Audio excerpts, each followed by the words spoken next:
కొరటపల్లి గ్రామంలో మహిళా దినోత్సవ వేడుకలు. అంతర్జాతీయ మహిళా దినోత్సవం సందర్భంగా కొరటపల్లి గ్రామంలో డబ్ల్యూడబ్ల్యూఎఫ్ బెటర్ కాటన్ ఇనిషియేట్ మరియు నవక్రాంతి ఎఫ్పిసిఎల్ ఆధ్వర్యంలో మహిళా దినోత్సవాన్ని ఘనంగా నిర్వహించారు. ఈ కార్యక్రమంలో గ్రామంలోని మహిళలు పెద్ద సంఖ్యలో పాల్గొన్నారు.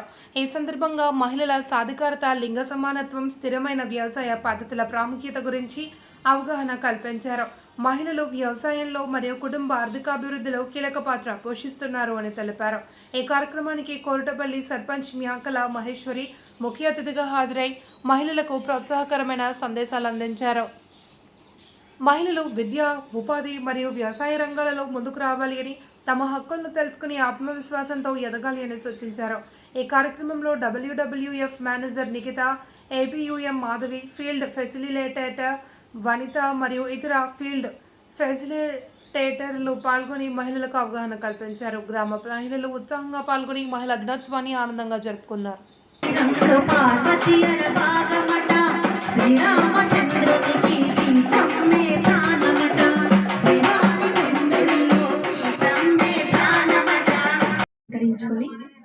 ఇక్కడికి వచ్చిన మహిళామూర్తులందరికీ, బయట నుండి వచ్చిన మహిళామూర్తులందరికీ నా హృదయపూర్వక నమస్కారం, స్వాగతం చేస్తున్నాను. ముందుగా నేను ఈ గ్రామ సర్పంచ్గా ఫస్ట్ నా సర్పంచ్ బాధ్యతనే చెప్పదలుచుకున్నాను. ప్రజాపాలన, ప్రగతి ప్రణాళిక. మనం ఒక ప్రజా పాలనలో అందరం భాగస్వామ్యం అవ్వాలి. దానికి తోడుగా ఇప్పుడు సార్ చెప్పినట్టు ప్లాస్టిక్ నియంత్రణ చేసుకున్నాము. దానికి మీరందరూ అంగీకరించినందుకు మీకు కృతజ్ఞతలు. And paper plates and cups కూడా తయారు చేయడానికి మనకు సహకరించడానికి సంస్థల వాళ్ళు రెడీగా ఉన్నారు. మార్కెటింగ్ చేయడానికి నేను ట్రై చేస్తాను. నాకు కావాల్సింది మ్యాన్ పవర్. మీరు ఆర్డర్స్ వచ్చినప్పుడు దానిని ఇప్పుడు కాదు అప్పుడు కాదు అని వాయిదాలు వేయకుండా నాకు ఆర్డర్ కంప్లీట్గా చేతికి ఇచ్చినప్పుడు నేను మార్కెటింగ్ చేయించి మీకు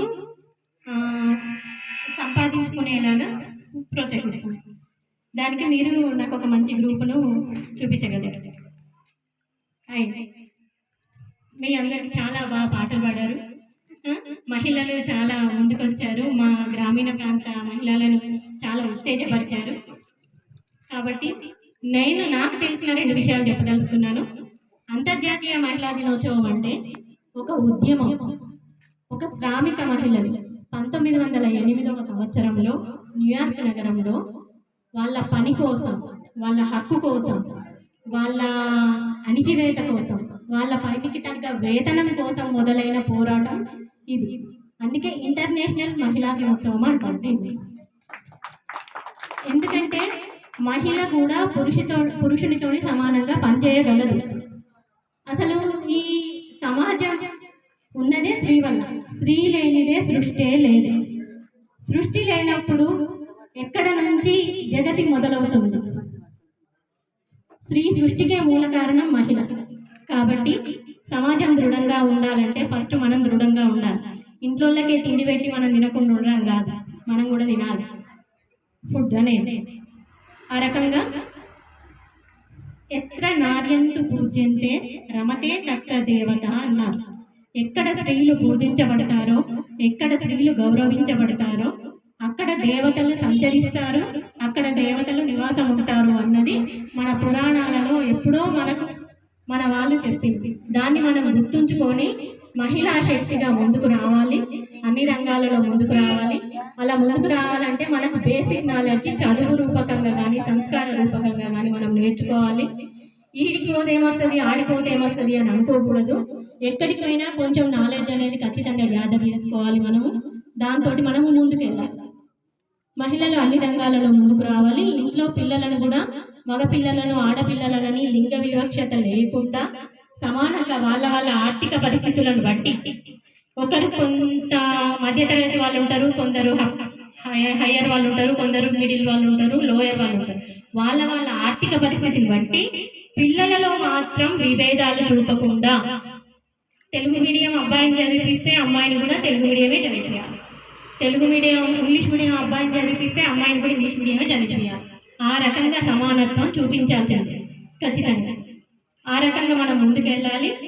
అండ్ ఇంకొకటి, ఈ ఎరువు గురించి చెప్పాలంటే వెనకట మా అత్తమ్మ మాకు ఇంటెంత పెంట ఉండేది. పెంట అలా వేసేటప్పుడు కవర్లు, సీసా వర్కలు, గాజు వర్కలు ఏమన్నా ఉంటే పక్కకు పడేసి ఆ ఫుడ్ మిగిలింది కానీ ఏదైనా పనికి వచ్చేదే పెంటలో వేసేది.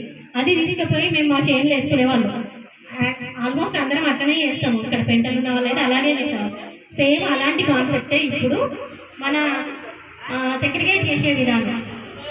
డస్ట్బిన్లలో కూడా మనము గాజు పెంకలు కానీ కవర్లు కానీ వేయకుండా ఓన్లీ ఎరువుకు పనికొచ్చేదే తీసి ట్రాక్టర్కి ఇవ్వాలని కోరుకుంటూ అందరికీ నమస్కారం. Thank you.